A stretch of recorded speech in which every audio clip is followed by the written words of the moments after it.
सबसे बड़े चोर तो अब साबित हुई हमारी पार्लियामेंट। न्याय लोगों को जेल में डालना, न्याय लोगों को फांसी पे चढ़ा देना, ये न्याय नहीं है। पुलिस को पावर देना सबसे खतरनाक है। वो ठगी है, वो चोरी है, वो गुमराह करने वाला है, वो अपराध है। हर आदमी को अपराध की नज़र से देखते हैं।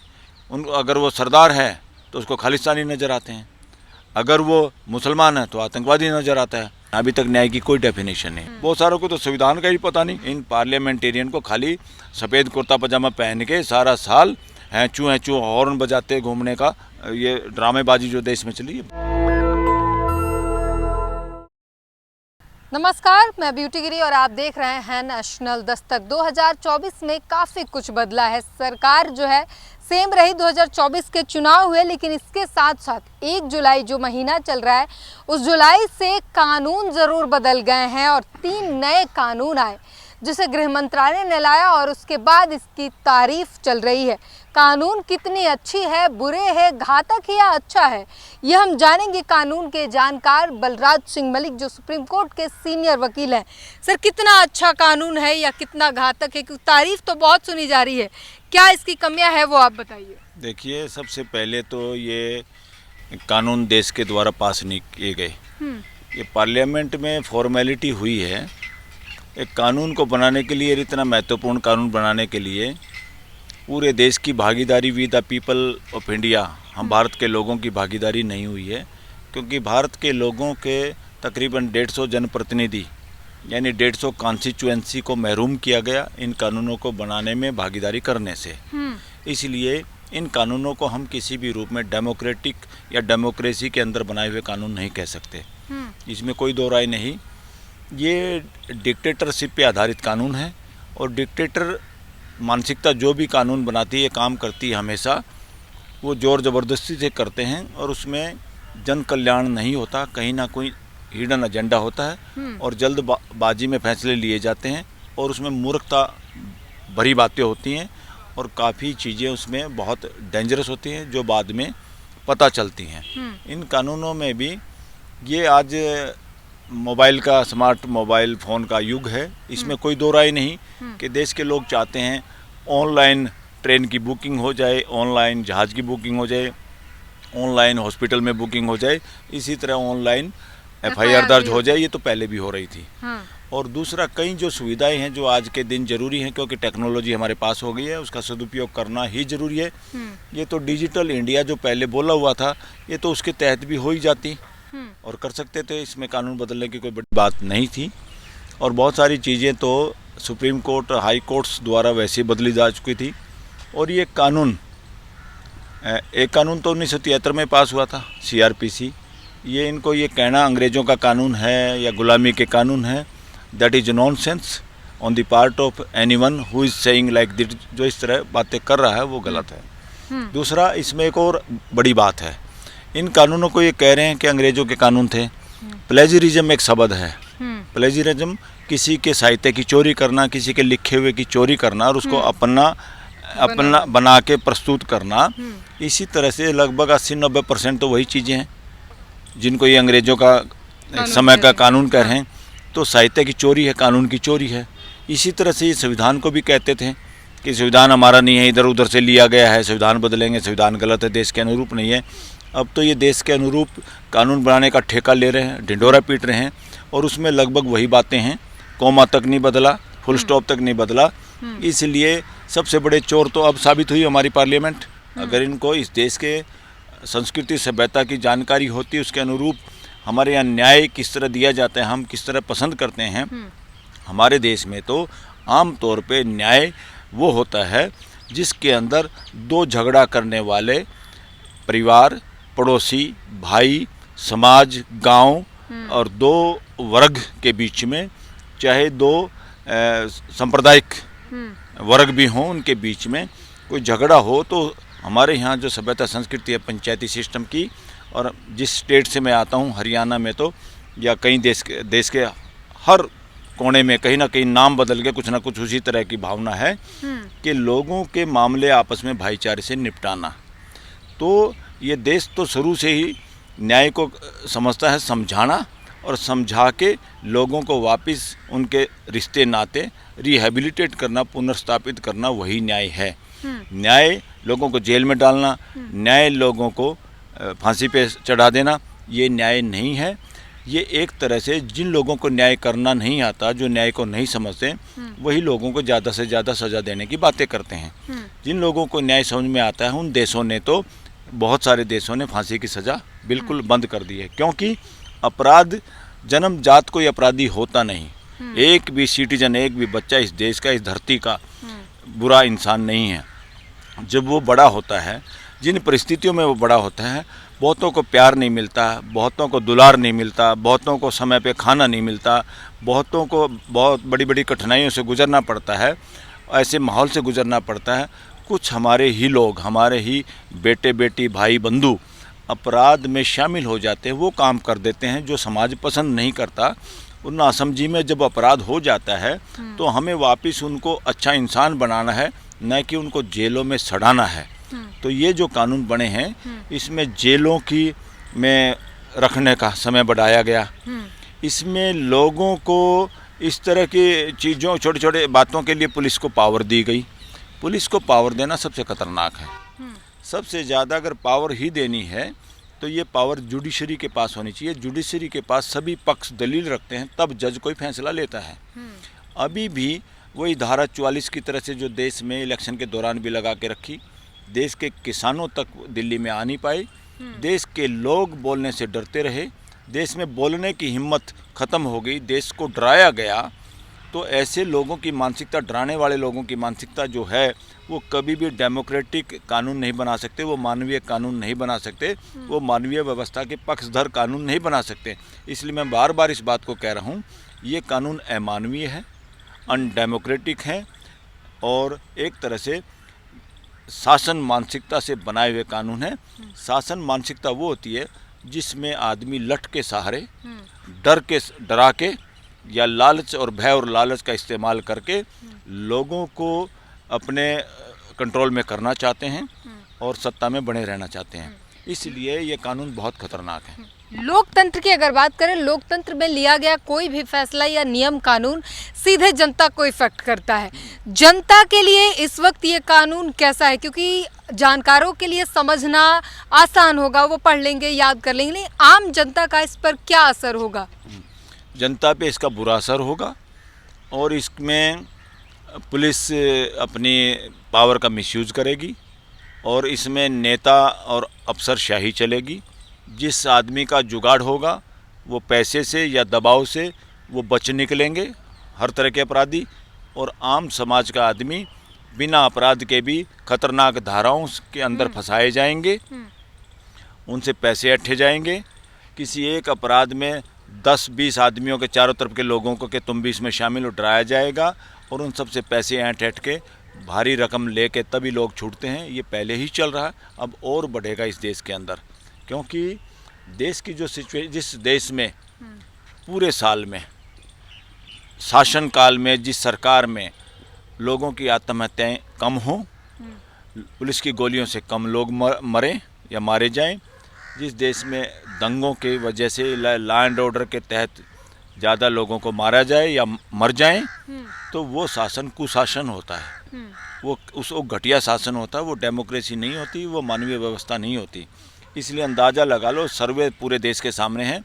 जिस वक्त लोग बोलने में, जितना बोलने वालों के साथ बदले की भावना जब ना हो, वो व्यवस्था होती है। जहाँ बोलने वाले ही डर जाएं या बोलने वालों के खिलाफ कानूनी कार्रवाई की जाए, उनको झूठे केसों में फंसाया जाए, वो शासन होता है, वो इस देश के संविधान के खिलाफ होता है। और वो लोग डेमोक्रेसी में सत्ता चलाने के लिए, व्यवस्था को चलाने के लिए योग्य लायक लोग नहीं होते।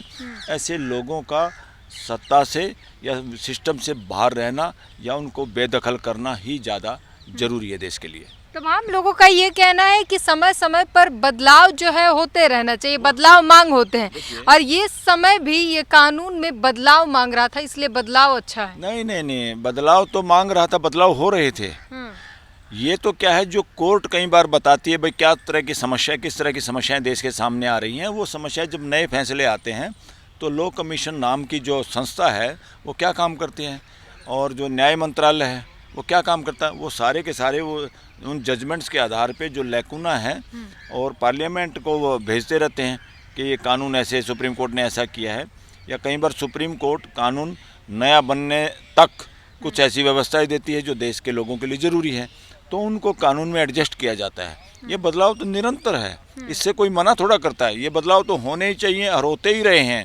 मगर जो प्रस्तुत किया देश के सामने वो ठगी है, वो चोरी है, वो गुमराह करने वाला है, वो अपराध है। देश को गुमराह नहीं करना चाहिए। और ज़्यादातर वही, अगर इसको यूजीसी, हमारी यूनिवर्सिटी जो लोग पीएचडी करते हैं, लेख लिखते हैं, किताब लिखते हैं, ये उसी तरह से है जिस तरह से ये संविधान में जब अच्छी बातें दुनिया से ली गई, तो जब तो ये लोग कह रहे हैं चोरी का संविधान है, बाहर का है, अपना नहीं है, और आज तकरीबन 80-90% वही चीज़ें हैं। कौमा तक नहीं बदला गया इन लोगों ने, तो उन्होंने तो क्लियर बताया हमने ये कहाँ कहाँ से लिया है, और ये लेकर भी ये बताते हैं ये आज़ाद भारत का, नए भारत का कानून है। That is nonsense. जो इस बात को बक बक कर रहे हैं वो सारे देश को मूर्ख बना रहे हैं, वो खुद मूर्ख आदमी है। कई लोगों ने ये भी कहा कि इस पे जल्दबाजी में कोई भी कमेंट करना उचित नहीं होगा, वेट एंड वॉच टाइप कानून है, साल 2 साल में इसके परिणाम जो है वो सामने आएंगे, उसके बाद कुछ कहा जा सकता है। ये जो वेट एंड वॉच करने वाले वो भी नासमझ लोग हैं। क्या वेट एंड वॉच? उनको आदमी समझ में नहीं आया। वो इस देश को अपराधी मानते हैं क्या? इस देश के आम आदमी को, गरीब आदमी को वो अपराधी मानते हैं क्या कि वो उनकी चैन तोड़ेगा? या करप्शन करके करोड़ों रुपए की हेरा फेरी थी, वो लोग फ्री में सांड घूम रहे हैं इस देश में। और एक आदमी मजबूरी में, अगर किसी ने गलती कर दी, चैन स्नैचिंग है, वो बच्चे झूठे केसों में, सच्चे केसों में जेल में पड़े हैं। ये न्याय होता है क्या? यह न्याय है? सबसे पहले ये है, किसी ने कोई अपराध किया क्यों है, उसका कारण क्या है। अगर ये कानून उस कारण में जाने की बात करता तो मैं कहता इनको न्याय समझ में आता है, और या ये नए भारत का कानून है। अभी तो इनको न्याय समझ में नहीं आया। हर आदमी को अपराध की नज़र से देखते हैं। इनको हर आदमी जो अपने हक की बात करता है उनको आतंकवादी नज़र आते हैं। उनको, अगर वो सरदार है तो उसको खालिस्तानी नज़र आते हैं, अगर वो मुसलमान है तो आतंकवादी नज़र आता है, अगर वो आदिवासी है और वंचित वर्ग का आदमी है, अपने हकों की बात करते हैं, उनको नक्सलवादी कहते हैं। इस देश में, इस देश के पर्यावरण को, इस धरती को बचाने का, और इस देश में प्रकृति के अनुरूप जो जी रहे हैं लोग, वो आदिवासी हैं इस देश के। वो आदिवासी जिनके यहाँ रेप नाम की चीज़ नहीं है, वो आदिवासी जिनके यहाँ दहेज नाम की चीज़ नहीं, वो आदिवासी जो प्रकृति का कोई नुकसान नहीं करे, वो आदिवासी जो लगातार जंगलों में होते हुए भी जंगलों की रक्षा जिन्होंने की है। अगर इसी तरह की मानसिकता के लोग होते तो वो खुद ही जंगलों को बेच के खा जाते। तो ऐसे लोगों से हमें शिक्षा लेनी है और उन्हीं के अनुरूप जीना है। ये धरती तभी बचेगी जब आदिवासियों का जो रहने का तौर तरीका है उस तरह से जिया जाए। वो आदिवासी ढोंगी नहीं है, अब उनको भी वनवासी बना के ढोंग में डाल के मूर्ति पूजा में फंसाना चाहते हैं। तो ये सारी की सारी ये बातें हैं।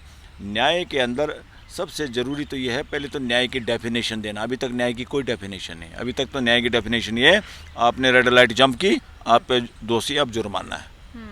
न्याय की असली डेफिनेशन ये है कि जो आदमी भी ऐसा डेविएट हो जाए अपने आचरण से, जिससे दूसरों को नुकसान हो, जिससे अपराध हो मानव के प्रति या प्रकृति के प्रति, वो आदमी दोबारा वो अपराध करे ना, उसको पश्चाताप भी हो, बल्कि जो अपराध उसने ज़िंदगी में किया उसके लिए वो और ऐसे काम करे कि अपने अपराध किए हुए अपराध को भी कंपनसेट करे और अच्छा इंसान बने।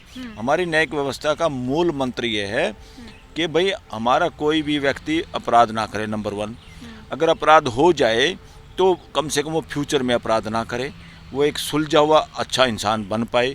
हमारी जेलों का भी, हमारे न्यायालयों का भी इसी में भागीदारी होनी चाहिए।